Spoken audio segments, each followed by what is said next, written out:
स्वागत है आप सभी का मन की सामर्थ्य के नाम से जो हम ये कक्षा प्रारंभ हमने करी है। इसके अंतर्गत ये तीसरी कक्षा है और जिसका उद्देश्य है स्वास्थ्य, समृद्धि, सफलता। तो आज जो कक्षा है इसको मैंने 3 भागों में बांटा है। पहला भाग है कि मन का हमारे स्वास्थ्य के ऊपर क्या प्रभाव पड़ सकता है, एक उदाहरण दिया जाएगा। दूसरे भाग के अंतर्गत हमने 2 मंत्रों को रखा है जिनसे आपको पता चलेगा कि मन का क्या सामर्थ्य है। और तीसरे भाग में प्रार्थना विषय नाम से हमने छोटा सा रखा है। तो मन का प्रभाव क्या है? तो इस कक्षा के अंतर्गत मैं कई सारी पुस्तकें लूंगा।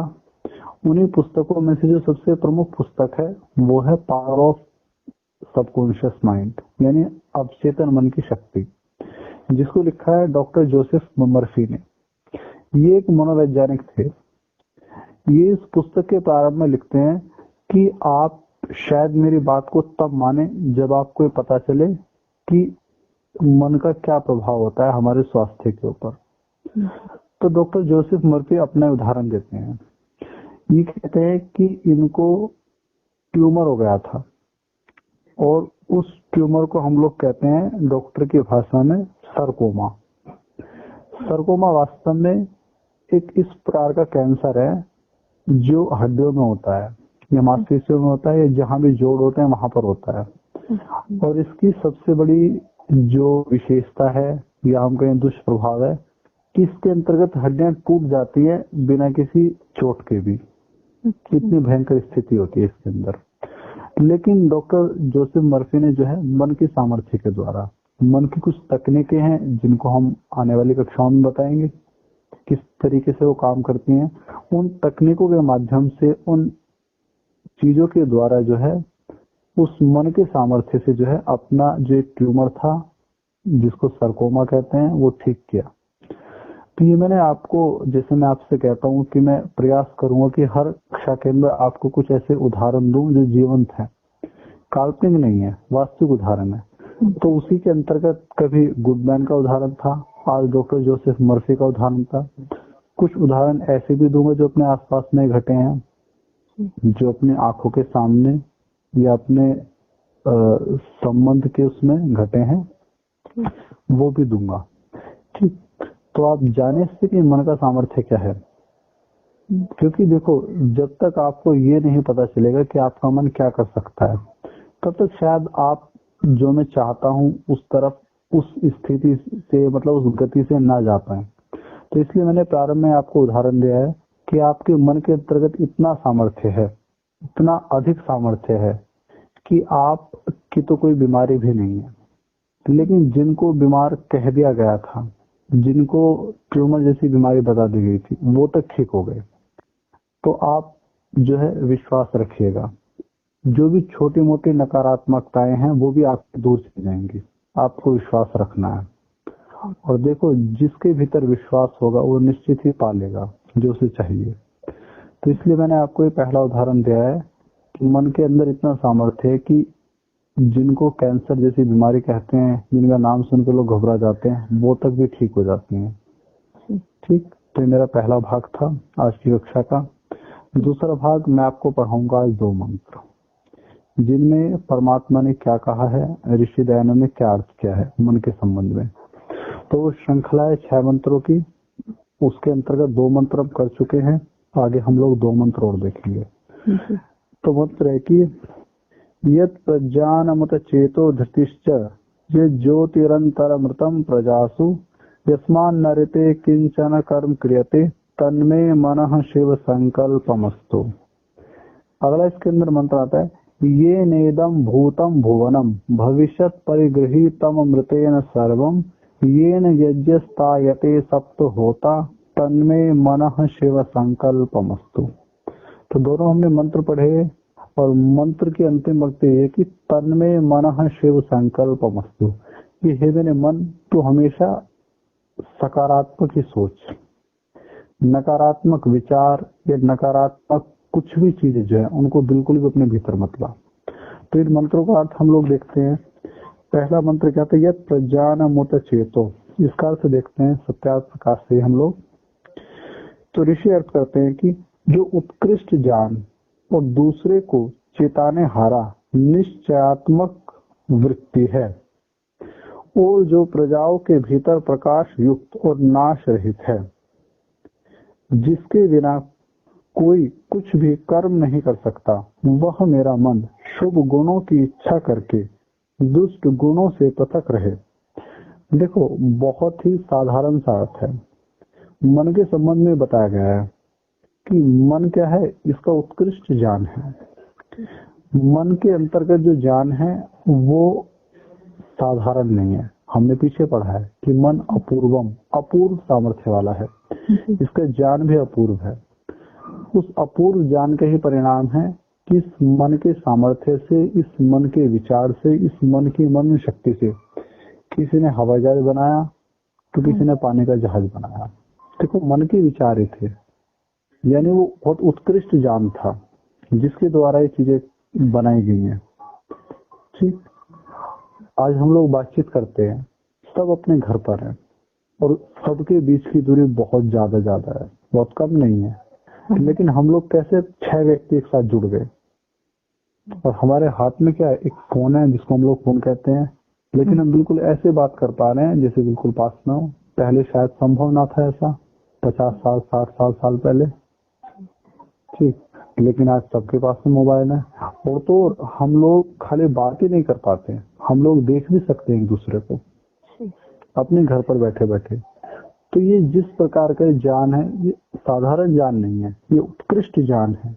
और इस उत्कृष्ट ज्ञान के पीछे क्या है, किसी का मन है, किसी के मन का सामर्थ्य है। अच्छा, और देखिएगा आजकल कुछ मिसाइलें बनाई जा रही है, लेजर गाइडेड मिसाइल उसको कहते हैं। वो मिसाइल इतनी एक्यूरेट होती हैं कि उसे बता दिया जाता है कि उसको इस घर के अंदर, इस दरवाजे से या इस खिड़की से या इस जो भी छेद है उससे जाना है। मिसाइल बिल्कुल अपने ठिकाने से चलेगी, वैसे वैसे मुड़ेगी, वैसे वैसे जाएगी, बिल्कुल वहीं अटैक करेगी। तो कितनी एक्यूरेसी है, बोलो। और यदि हम विचार करें तो कितना लोग चंद्रमा पे जा रहे हैं, जैसे हमारे पास हवाई जहाज है, वहां से भी वो कांटेक्ट बना के रखते हैं, इतनी दूर जाने के बाद भी वो संपर्क करके रखते हैं। यदि आप विचार करो तो इतने असाधारण प्रयोग हैं ये कि साधारण ज्ञान का विषय नहीं है, बहुत उत्कृष्ट ज्ञान चाहिए, बहुत असाधारण ज्ञान चाहिए। ठीक, ये ज्ञान किसके भीतर है, ये आपके उस मन के भीतर है जिसके ऊपर हम विचार कर रहे हैं। आप ये मत समझो कि आप उस ज्ञान को पैदा नहीं कर सकते, आपके भीतर भी सामर्थ्य है उसको पैदा करने का। केवल आपको मनन करना है और वो विश्वास पैदा करना है, आप भी कुछ नया कर सकते हो। जिन्होंने कुछ नया खोजा है वो भी सब हमारे और आपके जैसे ही है, बस उन्होंने इस मन के सामर्थ्य को जाना जिसको हम जानने का प्रयास कर रहे हैं। तो मन क्या है, उत्कृष्ट ज्ञान वाला है। ये मन मल्टीपर्पज है, मतलब बहुत सारे कार्य कर सकता है, आपको स्वास्थ्य भी दे सकता है, सफलता भी दे सकता है, आपके भीतर कुछ नया भी निकाल के लेके आ सकता है। ऐसा मत समझना कि नया कुछ नहीं आ सकता। ठीक, जितना भी विज्ञान का विकास है वो सब कहाँ से है।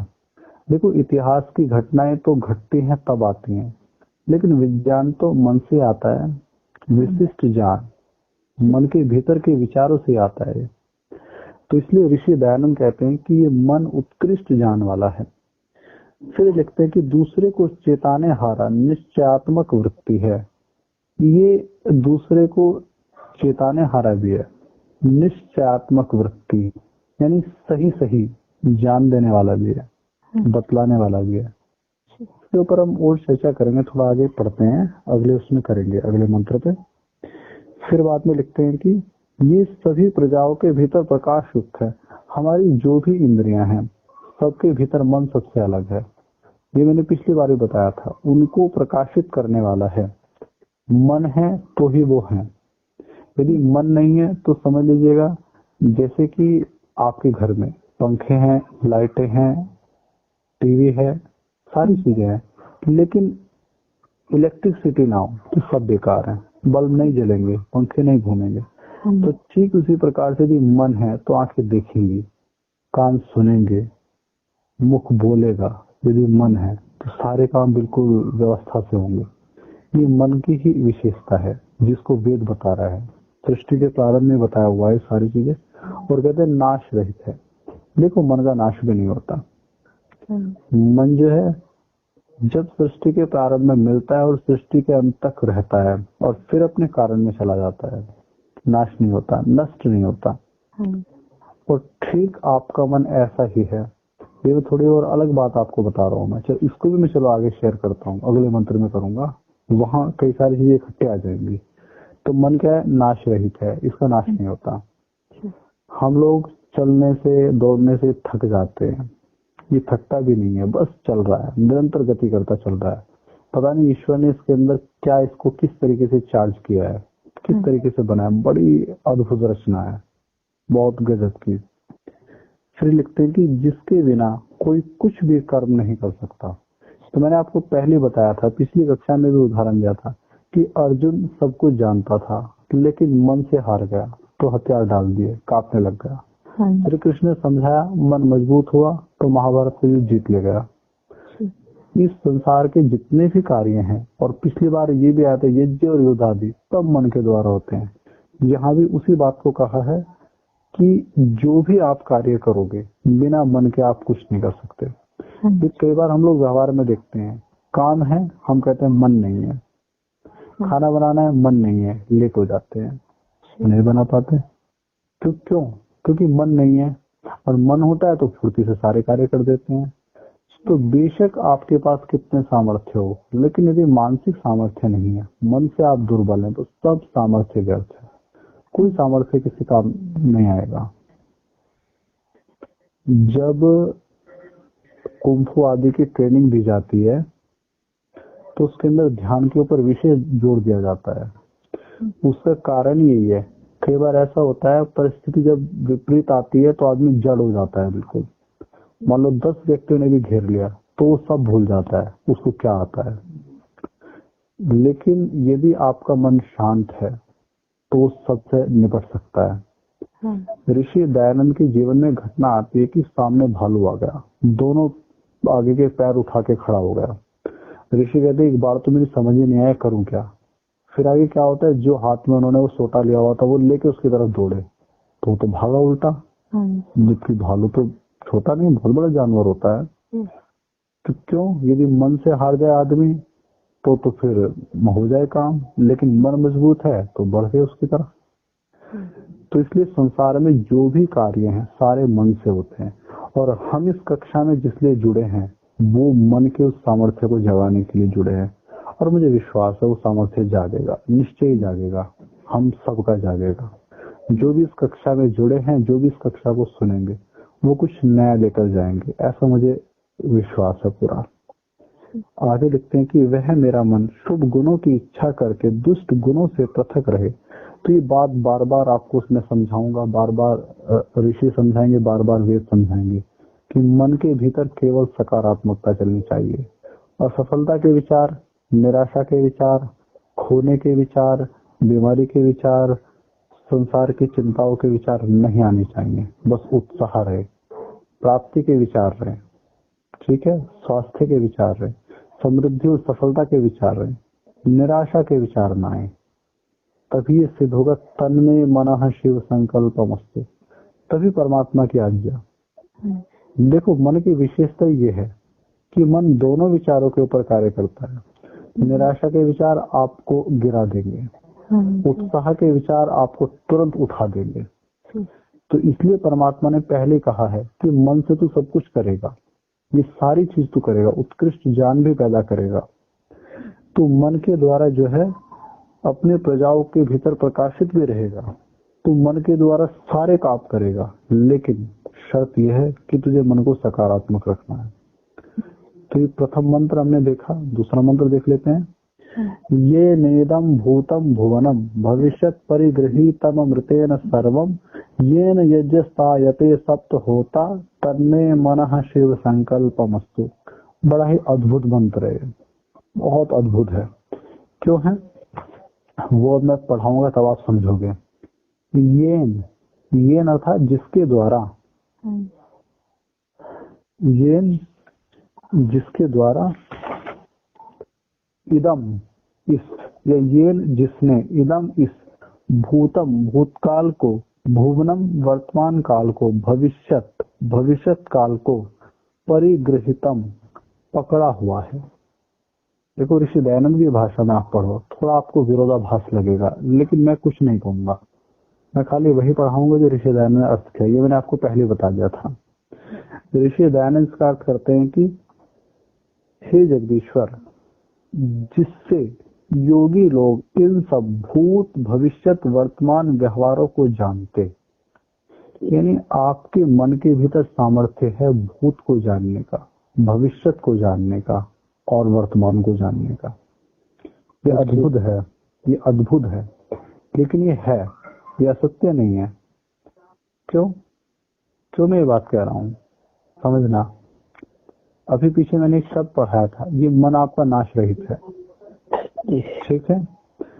अच्छा, सृष्टि के प्रारंभ में मिला हुआ है, पक्का।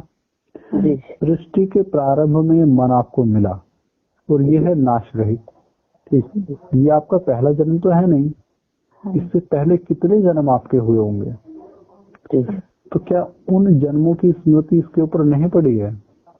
लेकिन योगी लोग जान जाते हैं कि मैं पूर्व जन्म में क्या था, वो पता कर सकते हैं। असंभव नहीं है, ऋषि खुद लिख रहे हैं, ऋषि दयानंद ऋषि खुद लिखते हैं। बुद्ध के संबंध में एक जातक कथाएं आती हैं, उसमें आता है कि वो पूर्व जन्मों में क्या थे, और भी बहुत सारी कथाएं आती हैं, भरत मुनि के संबंध में आती हैं। मैं ये नहीं कहता कि वो कितनी सच्ची कितनी झूठी, लेकिन मैं इतना कहता हूँ कि मन के भीतर ऐसा सामर्थ्य है। योग दर्शन के अंदर सिद्धियां आती हैं कि आप जान सकते हो। अब देखो ऋषि इस बात को लिखते हैं, ऐसा है हम नहीं जानते, समझे। कुछ लोग ये कहते हैं कि परमात्मा नहीं है, कुछ लोग कहते हैं परमात्मा नहीं है। मैं उनसे पूछता हूँ क्या आपने जान लिया परमात्मा नहीं है? यदि आपने 100% जान लिया और आपको तब ये समझ में आया कि परमात्मा नहीं है तो ठीक है। जब आप जाने ही नहीं हो फिर आप कैसे कह सकते हो परमात्मा नहीं है? यदि आप अंतिम छोर तक चले गए तो मन के भीतर सिद्धियां हैं, भूत जानने की, वर्तमान जानने की, भविष्य जानने की। हम ये नहीं कह सकते नहीं कर सकता, क्योंकि हमने जब जाना ही नहीं है, जिन्होंने जाना वो ये बात लिख देते हैं। अब ऋषि दयानंद के जीवन में घटना आती है कि एक बार ऋषि दयानंद अपने जो साथ के थे उनसे कहते हैं देखो अभी एक कौतूहल होगा, एक व्यक्ति आएगा पान आदि लेकर आएगा। तो देखा उनके आया एक व्यक्ति, उसने कहा स्वामी जी मैं आपको कुछ खिलाना चाहता हूँ। स्वामी जी ने कहा पहले खुद खा। उसने कहा नहीं मैं नहीं खाऊंगा। तो पता चला वो पान लेकर आया था, उसके अंदर विष था। तो जो योगी हैं वो इस चीज को जान सकते हैं। इसी चीज को यहाँ लिखा हुआ है कि हे जगदीश्वर, जिससे योगी लोग इन भूत भविष्यत वर्तमान व्यवहारों को जानते। अच्छा, ऐसी आपने भी कुछ कथाएं सुनी होंगी कि वो व्यक्ति वहां बैठा रहता है और वो वहां की बात जान लेता है कि ऐसी घटनाएं क्या वहां चल रहा है। कुछ आपने सुना होगा कभी ना कभी, ऐसी चीजें आपके संबंध में या ऐसी चीजें आपकी चर्चा में कभी ना कभी आई होंगी। तो मन वर्तमान को भी जानता है। मैं अपने यहाँ बैठा हूँ और यदि मेरे मन के भीतर वो सामर्थ्य है, वो सिद्धि है, इनको सिद्धियां कहते हैं योग दर्शन के अंतर्गत, यदि वो सिद्धियां मेरे भीतर हैं तो मैं जान सकता हूँ कि आप लोग क्या क्या कर रहे हो, आप किस तरह बैठे हो या कि क्या चल रहा है। लेकिन ये सिद्धियां हैं, साधारण नहीं है, परिश्रम करना पड़ता है, असाधारण चीजें हैं। लेकिन सब है कहाँ? आपके मन के भीतर। मन से परा नहीं है, मन से दूर नहीं है कुछ भी। तो समझे, ये मन का अपूर्व सामर्थ्य है। स्वस्थ होना बहुत बड़ी बात नहीं है, उसको तो मैंने आपको उदाहरण दे रहा हूँ, हर बार उदाहरण दे रहा हूँ, कोशिश करता हूँ हर बार कोई नया उदाहरण दूं। लेकिन मन तो इतनी दूर तक जा सकता है, इतनी। और इस मन का सामर्थ्य जानना है तो योग दर्शन का विभूति पाठ पढ़ लेना। उसमें सब मन की सामर्थ्य है कि आकाश के बारे में जान सकते हो, शरीर के भीतर की सारी क्रियाओं के बारे में जान सकते हो, दूसरे के मन के भीतर क्या चल रहा है वो जान सकते हो। ऋषि पतंजलि ने लिखा है। तो देखो मैं तो विश्वास करता हूँ, ठीक, कोई हो ना विश्वास करे वो उसके ऊपर है। क्योंकि ऋषि दयानंद ने जब लिखा सत्यार्थ प्रकाश का तीसरा समुल्लास, तो उन्होंने ये नहीं लिखा कि भाई ये प्रक्षिप्त है, योग दर्शन का तीसरा पाद, इसको मत पढ़ना, ऐसा कहीं नहीं लिखा। लेकिन मनुस्मृति के बारे में लिखा हुआ है, रामायण के बारे में लिखा हुआ है। लेकिन ये सत्य है, उस तीसरे पाद के अंदर ही जो है पतंजलि खुद कहते हैं कि जिसको ईश्वर चाहिए उसको सिद्धियों में नहीं पढ़ना चाहिए, क्योंकि सिद्धियां बाधक हैं परमात्मा के मार्ग में। अब आपके पास में दो स्थितियां हैं, एक मोक्ष की स्थिति है और एक सिद्धियों की स्थिति है। आपके पास में सिद्धियां आ गई, संसार आपका सम्मान करेगा, ठीक है, आपकी सारी सुख सुविधाओं का ध्यान रखेगा। लेकिन मोक्ष की स्थिति क्या है, सीधा आपको परमात्मा ही मिल गया, सारे दुखों का ही अंत हो गया। तो जो साधारण व्यक्ति हैं वो तो सिद्धियों में खो जाते हैं, लेकिन सिद्धियां तो इसी जन्म में है, अगले जन्म में फिर परिश्रम करना पड़ेगा।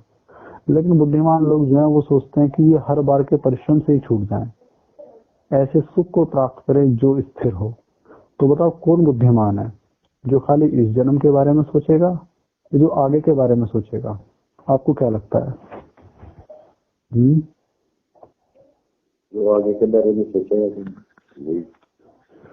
तो यही इसी चीज को पतंजलि कहते हैं, इसी को दयानंद कहते हैं कि सिद्धियां मिलती हैं, सारी सिद्धियां मिलती हैं, लेकिन बुद्धिमान सिद्धियों में नहीं पड़ता, वो आगे की चीजों के बारे में सोचता है। वो सोचता है मैं मोक्ष को प्राप्त करूं, इसलिए वो सबसे ऊपर समाधि के स्तर को जाना चाहता है वो। लेकिन ये सिद्धि है, इसमें दो राय नहीं है। आगे लिखते हैं कि जो नाश रहित, ये देखो कितनी बड़ी बात है, जो नाश रहित जीवात्मा को परमात्मा के साथ मिलके सब प्रकार त्रिकालज्य करता है। देखो ये मन का ही सामर्थ्य है जो जीवात्मा को परमात्मा से मिला सकता है। और जब जीवात्मा को परमात्मा से मिलाता है तो वो त्रिकालज्य हो सकता है, वो तीनों कालों के संबंध में जान सकता है। त्रिकालज्य तीनों कालों के संबंध में, क्या अतीत, क्या वर्तमान, क्या भविष्य की जान सकता है वो। ये मन का ही अपना सामर्थ्य है जिसमें ज्ञान और क्रिया है। 5 ज्ञानेंद्रियां, बुद्धि और आत्म युक्त रहता है। ये मन के साधन है, ये ज्ञानेंद्रियां, ये बुद्धि, ये आत्मा, ये सब मन से जुड़े हुए हैं। उस योग रूप यज्ञ को जिससे बढ़ाते हैं वह मेरा मन योग विज्ञान युक्त होकर अविद्या आदि क्लेशों से अलग रहे। यानी मेरा जो मन है वो जितनी भी अविद्या है, जितनी भी नकारात्मकताएं हैं, जितने भी ऐसे विचार हैं जो आपको दुख देते हैं, दुख का अर्थ क्या है, उनका बार बार चिंतन आपको परेशान करता है, उन चीजों को छोड़ दिया जाए। यही है स्थिर संकल्प। तो आपका मन आपको स्वास्थ्य भी देगा, जो आपको चाहिए वो आपको मिल जाएगा। क्योंकि जो मन भूत भविष्य वर्तमान की जान सकता है, जो मन जीवात्मा को परमात्मा से मिलाने का सामर्थ्य रखता है, जो मन अपूर्व सामर्थ्य युक्त है, जिस मन से सारी बीमारियां दूर हो सकती है, व्यक्ति स्वास्थ्य को प्राप्त कर सकता है, जिस मन के भीतर इतना अपूर्व सामर्थ्य है, क्या आपकी जो छोटी मोटी जो चीजें हैं क्या उनको दूर नहीं कर सकता है? बिल्कुल कर सकता है। लेकिन शर्त क्या है? अभी जो शर्त है, मैंने कोई विधि नहीं बताई अभी आपको, अभी खाली मैं एक ही चीज को आपसे बता रहा हूँ, और इस तीसरी कक्षा में मैं बताऊंगा नकारात्मकताओं को निकालो। अच्छा जी। पॉजिटिविटी को बढ़ाओ। जब भी नकारात्मकताएं आए, इतनी जल्दी नहीं निकलेंगी, बहुत वर्षों की हैं, उनको सकारात्मकता जो है उससे रिप्लेस करो। ठीक, जो भी गलत मन में आए उसको हटा के सही को उसके स्थान पर लेकर आओ। धीरे धीरे ये चीजें पकनी शुरू हो जाएंगी, फिर सारी चीजें ठीक हो जाएंगी। तो अभी ये काम करना है, सही है? तो पहला हिस्सा क्या था, मन का क्या प्रभाव पड़ता है।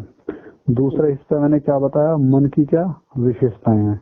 तीसरा हिस्सा छोटा सा हिस्सा था प्रार्थना के ऊपर। देखो जब भी हम प्रार्थनाएं करते हैं तो प्रार्थनाओं का भी प्रभाव पड़ता है। ऐसा नहीं है प्रार्थनाओं का प्रभाव नहीं पड़ता। कई बार हमने सुना है नहीं कि भाई दवा अपनी जगह काम करती है, दुआएं अपनी जगह काम करती हैं। ठीक, तो आप ईश्वर से प्रार्थना करो, अपने लिए, औरों के लिए भी करो, लेकिन अपने स्वास्थ्य के लिए, अपनी समृद्धि के लिए, अपनी सफलता के लिए। उससे क्या होगा, एक सकारात्मकता आपके अंदर आएगी, क्योंकि आप प्रार्थना उससे कर रहे हो जो समर्थ है सब चीजों में। जी ठीक, जी देखो, एक ऐसा व्यक्ति जिसके ऊपर आपको विश्वास है कि ये आपका कार्य कर सकता है, यदि आप उससे कार्य करने के लिए कहो तो ये ऐसा हो जाता है नहीं, और वो तैयार भी हो जाए तो आपको लगता है कि जैसे कार्य हो ही गया। जी एक कमजोर व्यक्ति जिससे आप कहो और वो आपको आश्वासन भी दे दे कि आपका कार्य हो जाए, तब भी आपके मन में कहीं ना कहीं जो है एक अविश्वास रहेगा। तो मैंने अपनी कक्षा में प्रारंभ में आपको बताया है कि विश्वास रखना है ईश्वर के ऊपर, विश्वास रखना है ऋषियों के ऊपर, और जो मैं पढ़ाऊंगा ऋषियों के अनुकूल ही पढ़ाने का पूरा प्रयास करूंगा। आपको विश्वास रखना है, आपको अपने ऊपर विश्वास रखना है, और ये आपका विश्वास जो है निश्चय ही आपको वो सब प्राप्त कराएगा जिसके लिए आप यहाँ जुड़े हो। तो इस विश्वास के ऊपर ही पूरी कक्षा है, आगे भी विश्वास के ऊपर ही चलेगी। इस कक्षा का आधार ही विश्वास रहेगा। तो ईश्वर से प्रार्थना करनी है। मैं आपको वो मंत्र भी पढ़ाऊंगा वेद के जिनके अंदर परमात्मा खुद आपसे ये कहेगा कि आप एक बार विश्वास करो, आपकी सारी चीजें दूर हो जाएंगी। और ऋषि दयानंद का ही अर्थ में बताऊंगा, किसी और का अर्थ हम नहीं पढ़ेंगे। जी मंत्र परमात्मा के, अर्थ ऋषि दयानंद का, और पढ़ाने वाला हूँ मैं। आपका खाली विश्वास चाहिए। तो आज हमने 3 चीजों को टच किया। पहला क्या है, हमने एक ऐसा उदाहरण पढ़ा कि मन के सामर्थ्य से व्यक्ति ने अपना ट्यूमर तक ठीक किया। दूसरा, हमने उदाहरण ये पढ़ा कि मन कितने अधिक सामर्थ्य वाला है, कितनी अधिक सिद्धियां इसके अंदर हैं। और तीसरा, हमने इसके अंदर ये बात पढ़ी है कि आप यदि ईश्वर से प्रार्थना करें दिल से, ठीक, ये जिससे भी आप प्रेम करते हैं उसके लिए प्रार्थना करें, तो उसका भी प्रभाव पड़ता है आपके ऊपर भी, उसके ऊपर भी, क्योंकि प्रार्थना से आपके भीतर सकारात्मकता आएगी, और मन सकारात्मकता के ऊपर ही कार्य करता है, फिर सारी चीजें सकारात्मक हो जाएंगी। तो रिकॉर्डिंग बंद कर दीजिए।